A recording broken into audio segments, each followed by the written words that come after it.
अस्सलाम वालेकुम। कैसे हैं साथियों, आप खैरियत से हैं? आज मैं आपके साथ अपनी एक नज़्म शेयर करने लगी हूँ।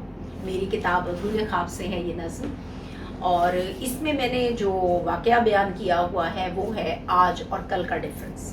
क्योंकि ज़िंदगी में हम जो भी वक्त गुजार रहे हैं उसमें कंपैरिजन आज और कल का ही रहता है कि क्या गलती थी जो हमने कर दी माजी में, और क्या आने वाले वक्त में हमने उसमें इम्प्रूवमेंट लानी है। तो ये आजकल का कंपैरिजन जो है ना, ये हमारी लाइफ में बहुत सारी बेहतरियों का सबब बनता है कि हम अपनी साबका की गलती से आने वाले वक्त में सुधार ले आते हैं। तो मैं अपनी नज़्म आपको पेश कर रही हूँ, आज और कल। क्यों ढूंढती हूँ मैं आज वो कल जो कल ना मिला पर आज मिले। वो कल तो कभी ना लौटेगा, फिर दिल क्यों उसकी आस करे। वो कल बस कल तक मेरा था, पर आज भी उसको ढूंढती हूँ।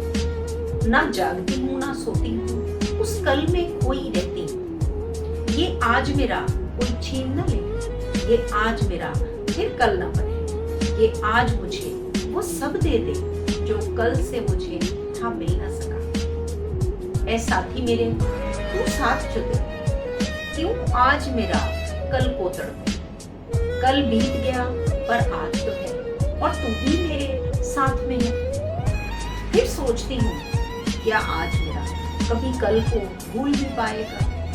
तू कल भी यूं ही सोचता था, और बदला ना तू आज भी है। जो कल भी करना था तुझको वो आज भी करना है मुझको। जो काम है तेरा जान तो ले, कुछ अपने फराइज मान तो ले। एक घर हो जिसमें सपने हो, उस घर में मेरे अपने हो। पर देर न कर अब थक मैं गई, और आस मेरी है टूटने लगी। जब पा लिया सब कुछ फिर मैंने, जब दिल को ना इसकी तलब रही। फिर सोचो यारो क्या होगा, फिर समझो यारो क्या होगा।